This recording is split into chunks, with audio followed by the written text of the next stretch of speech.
Thank you. Thank you very much. Very good day to all of you. And I want to thank Professor Rishikesh Pai for extending an invitation to me to speak here at this meeting today.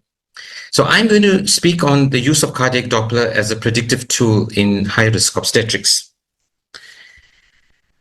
So in the next 20 minutes, I'm going to try and convince you that fetal cardiac functional assessment should be part of an integrated approach to fetal well-being assessment in high-risk obstetrics. So I'm going to look at the pathophysiology of three very important high-risk obstetric conditions, namely gestational diabetes, intrauterine growth restriction, and preeclampsia, which together make up the vast majority of the perinatal morbidity and mortality we see, and look at the different pathways and how they link to fetal cardiac dysfunction. We will then look at the methodologies and techniques used to assess fetal cardiac function, namely the myocardial performance index and the EA ratio. And lastly, I will present some studies that we have done to support the use of functional cardiac assessment and how to integrate it in routine fetal assessment. So if we look at the pathophysiology of gestational diabetes, it's pretty simple. We start with maternal hyperglycemia, and that relates almost instantaneously to fetal hyperglycemia. If that goes on for a period of time, you're going to get fetal pancreatic hyperplasia, and that results in fetal hyperinsulinemia. And we all know that insulin is anabolic. And what insulin does, it makes the baby grow bigger. We get macrosomia, and that is a complication that we see with gestational diabetes. And it's also important to state that gestational diabetes is a fetal-maternal metabolic problem, and it is not a placental problem. So if we go into slightly more in depth into the fetal pathophysiology of what happens to a fetus in gestational diabetes, I will present the following. Fetal hyperinsulinemia results in increasing metabolic demand, and with that comes increasing glucose oxidation and increased oxygen consumption. But the fetus has a reduced capacity for oxidative metabolism by virtue of its low pyruvate dehydrogenase activity. There's nothing wrong with that. It's just that the fetus is an immature being. So its Krebs cycle system is very limited.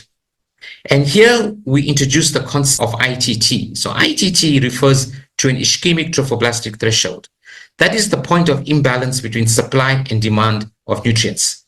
And an ITT will be reached in a normal fetus around about 43 to 44 weeks.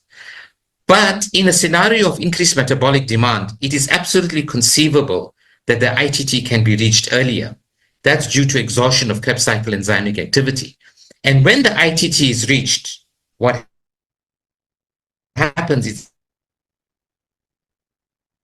switch from aerobic to anaerobic metabolism. That would result in hyperlactasemia, fetal acidemia, and death. And here's what happens. This irrespective of the prevailing CO2 in the fetal circulation. So the evolution of hypoxia in gestational diabetes is a functional hypoxia. It's not an absolute hypoxia. And a lot of what I is based on the work of Bradley and Salveson. They did this work in the 90s where they fetus diabetic pregnancies and refers to significant acidemia and hyperlactasemia in the absence of absolute hypoxia, and offered that as a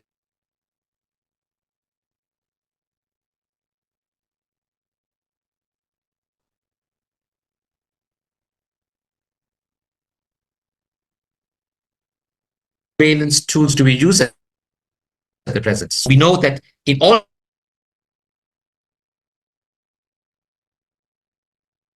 the commonest used method of antenatal surveillance. But what does it measure? It measures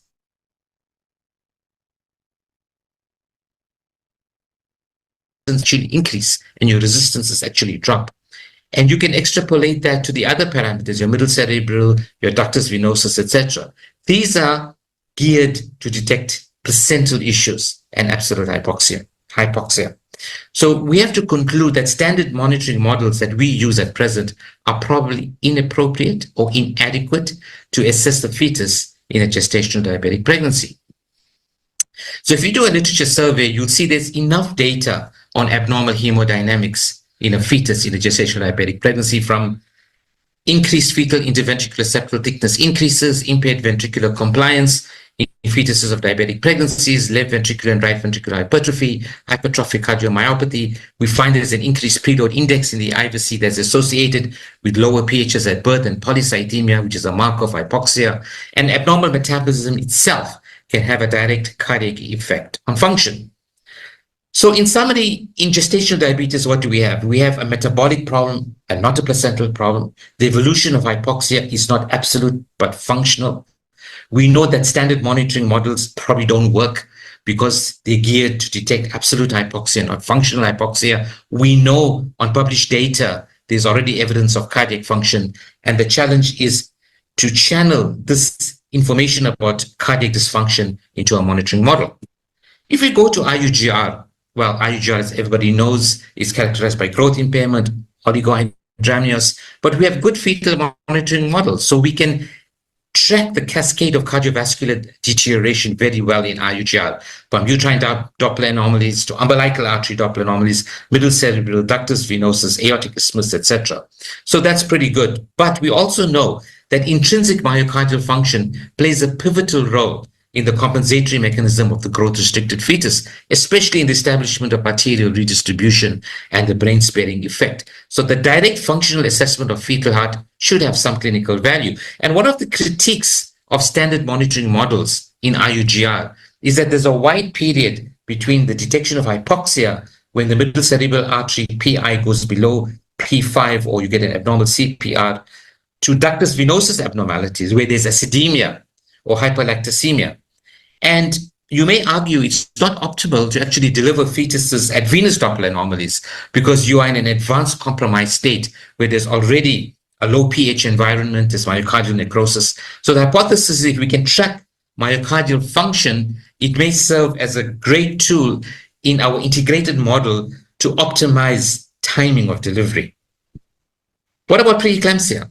Well, fetal cardiac dysfunction has not been conclusively demonstrated in preeclampsia. And one of the reasons for that is that a lot of studies do not distinguish early from late preeclampsia. The pathophysiology is definitely not the same. It's not a homogeneous group. But I want to concentrate on early onset preeclampsia, which is part of the great obstetric syndromes.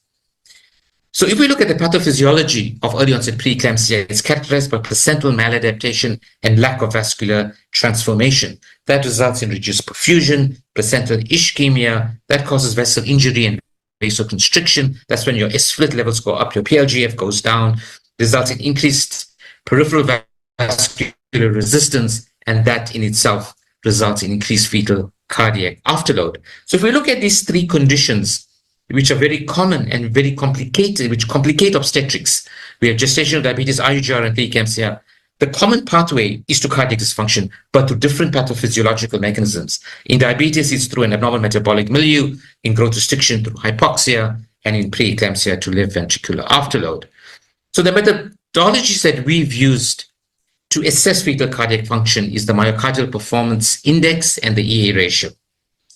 All right, so let me explain how do we do a myocardial performance index. So everybody in the audience knows how to do a 4-chamber view. So you get a proper 4-chamber view.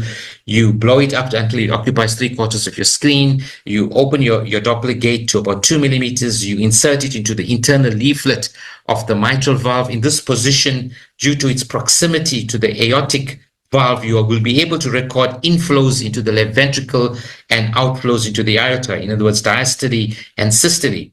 And you need your angle of insonation at less than 30 degrees. Your sweep speed should be set at about 5 centimeters per second and your wall motion filter at about 300 hertz.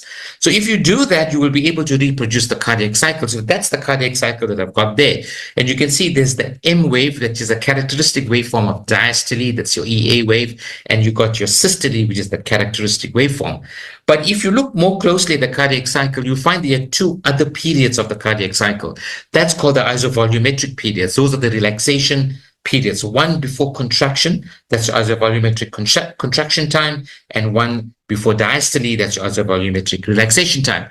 And the MPI basically is the sum of the ICT plus the IRT over the ejection time. And the theory is very simple, is that if you got a tired heart, is going to remain longer in its rest periods. So if your ICT is prolonged, and your IRT is prolonged, your MPI is going to go up. If your ejection time is going to decrease, your MPI is going to go up, and that will tell you you're getting worsening cardiac function. But in the same waveform, you can assess diastolic function because you can see the M wave.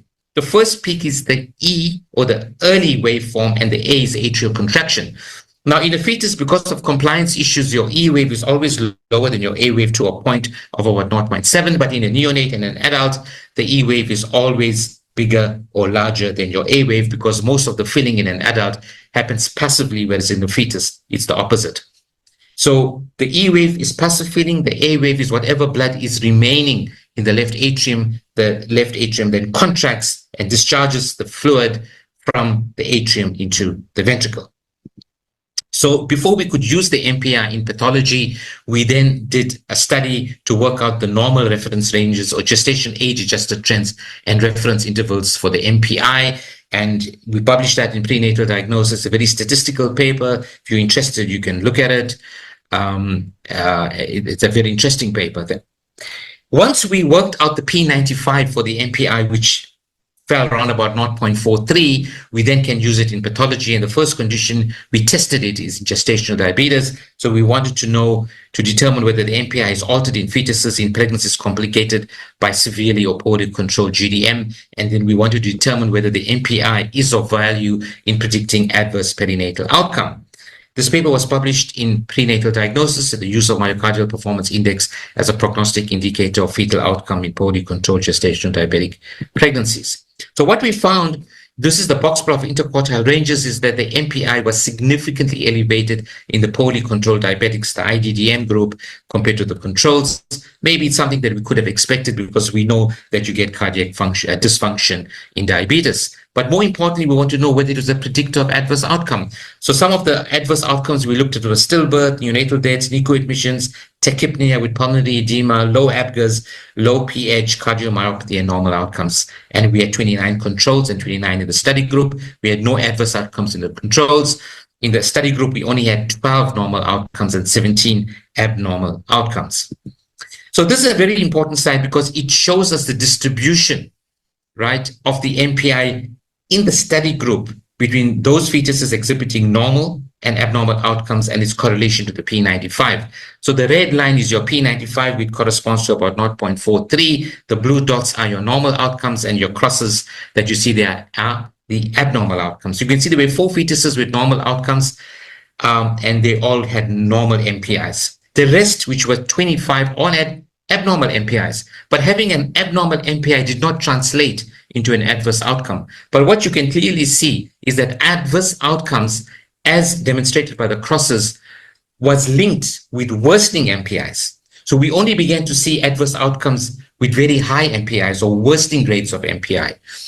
So therefore, there's a clear distinction in the value of the MPIs between those fetuses that had elevated MPIs that had abnormal outcomes from normal outcomes, and that corresponded to a value of about 0.52. So from 0.43 to 0.52, although the MPIs were elevated, we did not see any adverse outcomes. We only started seeing adverse outcomes once the MPIs exceeded 0.52, which is a high MPI value. So to our knowledge, this is the first study to demonstrate a clear relationship between an altered MPI and adverse fetal and neonatal outcomes in diabetic pregnancies. So we've done a lot of work since then. We've reproduced the study. We've looked at well-controlled diabetics, impaired, GTTs, and we've done all of that. And it has culminated in us developing a risk scoring system, which we've published in SAGOG, and that's the reference there, and you can check that out. So we use it in our units over here, and we've had excellent outcomes in our gestational diabetic pregnancies.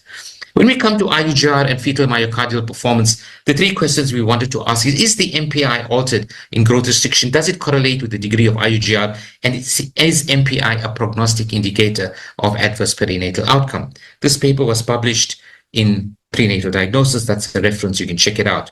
So what we found is that the MPI was significantly elevated in the IUGR group, as indicated there by the blue dots, as compared to controls, which is the red dots. And after adjusting for gestational age, it remains significant. Does MPI correlate with degree of IUGR? And that's quite important to assess. So in order to do that, we risk categorized IUGR into three categories. One is uncompensated IUGR, small fetus, elevated umbilical artery, but normal CPR. Then compensated IUGR with small fetus, elevated umbilical artery Doppler, but where there's evidence of arterial redistribution, a low MCA PI or an abnormal CPR, and then the critical status IUGR, where you get AEDF or reversed end diastolic flow or venous Doppler anomalies, which is high suspicion of severe acidosis or severe hypoxemia. And this is what we found. And we found that the MPIs worsened pari passu with worsening grades of growth restriction from uncompensated, which is non-acidotic, non-hypoxic, to compensated, which is hypoxic, to critical, which is severe hypoxia or severe acidemia. So this is a very important finding because it basically means that we can use myocardial function to track worsening grades of growth restriction, and it could then serve as a warning sign or precursor sign before the onset of severe hyperlactosemia. So you can use that to tweak your clinical decision-making process in optimizing timing of delivery. Is the MPI a prognostic indicator? Yes, so we drew ROC curves and we found that the area under the curve was very strong for MPI as a predictor of adverse outcome at 0.93, and the EA ratio had an area under the curve of 0.76. What about preeclampsia and MPI? So we want to determine whether fetuses, with preeclampsia have cardiac dysfunction. Point number one, does the MPI deteriorate across increasing placental vascular resistance, and whether this dysfunction influences perinatal outcome? And this paper was published in the European Journal of ONG and Reproductive Biology. You can check it out. What we found, based probably on the basis of the pathophysiology of increased afterload, of fetal cardiac afterload, we found that the MPIs were elevated significantly in the preeclamptic case compared to controls, and after adjusting for gestational age, remained elevated. Does MPI alter with deteriorating placental vascular resistance in preeclampsia? So what we did here, we risk categorized these fetuses according to increasing placental vascular resistance from high PIs or RIs on the umbilical artery accordingly to absent end diastolic flow. And what we found, similar to what we found in growth restriction, is that your MPIs worsened pari passu with increasing placental vascular resistance in these fetuses. And again, that is a very useful information. In other words, you can then track worsening placental vascular resistance in these fetuses, and you can integrate an MPI or cardiac function in your standard monitoring model that can help you tweak your decision-making processes and optimize timing of delivery. Is it a prognostic indicator of adverse perinatal outcomes in severe preeclampsia? So we drew ROC curves, and we found that the AUCs were very, very good for MPI as a prediction of adverse outcome at 0.95 for both adverse outcome and for perinatal death. So the conclusion is that the myocardial performance index may be the only non-invasive technique to detect an abnormal metabolic milieu in fetuses in gestational diabetes in order to predict the ischemic trophoblastic threshold, which is the holy grail of what we want to detect in a fetus in a diabetic pregnancy. In terms of IUGR, as I said, there's a wide period between hypoxia and hyperlactosemia, and fetal cardiac function can help you track worsening IUGR and can work and can be as a warning sign, as a precursor to overt acidosis, myocardial necrosis, and before perinatal death sets in. So you can integrate it into your standard monitoring model. In preeclampsia, evaluation of fetal cardiac function together with the evaluation of umbilical artery Doppler could be included in an integrated monitoring model in the management of a preeclamptic pregnancy. So thank you very much. I just want to also remind everybody of FIGO that is going to start in Cape Town in South Africa in the first week of October, and I hope many of you can join us. It's going to be an excellent conference, and I hope to see many of you there. Again, a vote of thanks to the organizers, in particular to Professor Rishikesh Pai for extending an invitation to me, and it's been wonderful to be here. Thank you very much.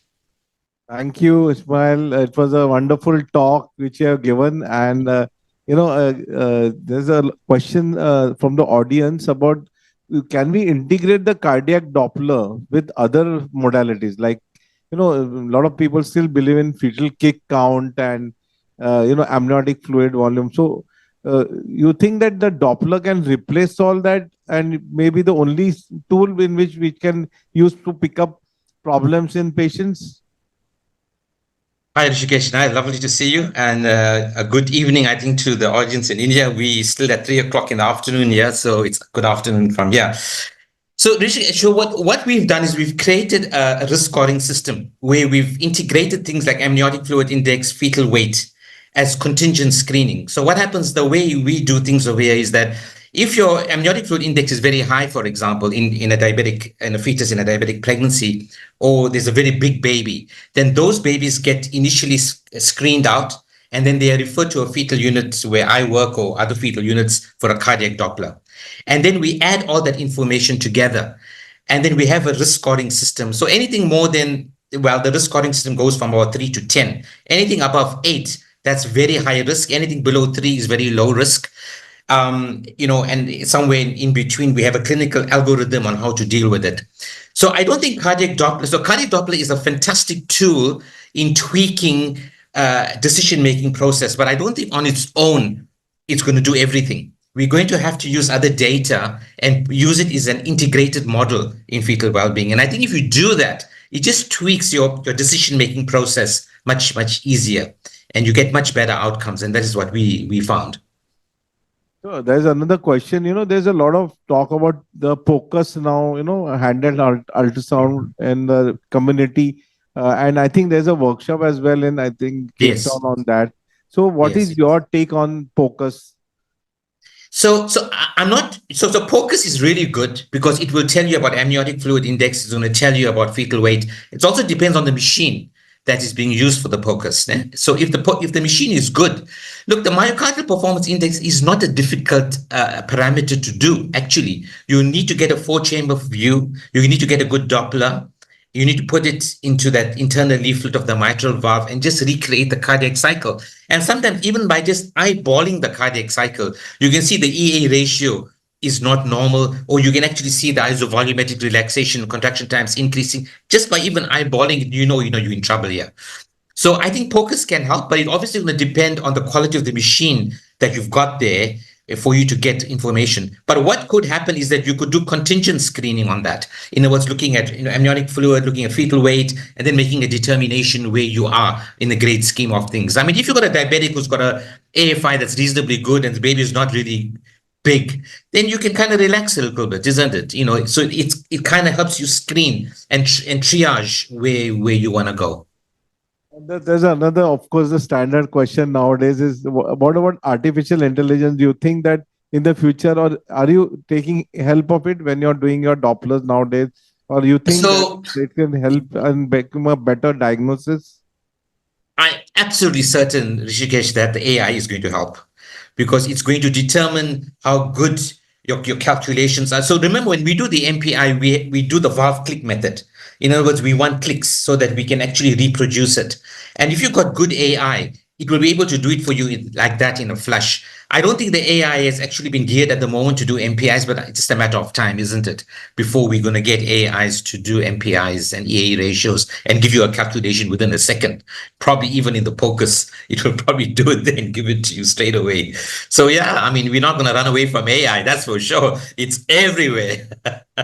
So anyway, thanks for I think we had a fantastic talk from you. And as Professor Bhorat said, that we are now all waiting to go to Cape Town. All of us are preparing, and we have been telling our participants that it's still not too late. Already 5,000 registrations we have crossed, and we it just takes 3-4 days to do your like electronic visa to South Africa. You can get the ticket and come and have a great time. There's a lot of science, there's a lot of learning, and a lot of fellowship, and a lot of things to see in South Africa as well, the safaris, etc. And we are looking forward to this. Thank you, Professor Bhorat, for coming and sharing your precious time on a Sunday afternoon. It's a pleasure. And wish you the very best for the conference. Give my love and regards to all the colleagues, Haynes and Priya, who were there yesterday. Priya was there yesterday on the screen. And see you soon. Yeah, I just want to say that we've developed such a good friendship with you, Rishikesh, and the entire Indian contingent that I feel at home when I'm ever giving a talk to your conferences. And I really hope you guys come. A lot of you come because Cape Town is beautiful. In addition to all the science and everything else, it's just the beauty of the place. And we're going to give you, I promise you, you're going to have a fantastic time. So please come. All the best. Thank you so much. Thank you. So all of you, you're the president of the society is calling you, inviting you, and I'm sure that we'll all be there in large numbers. Thank you very much. Thank you, Rishikesh. All the best. Take care. Bye. Take care.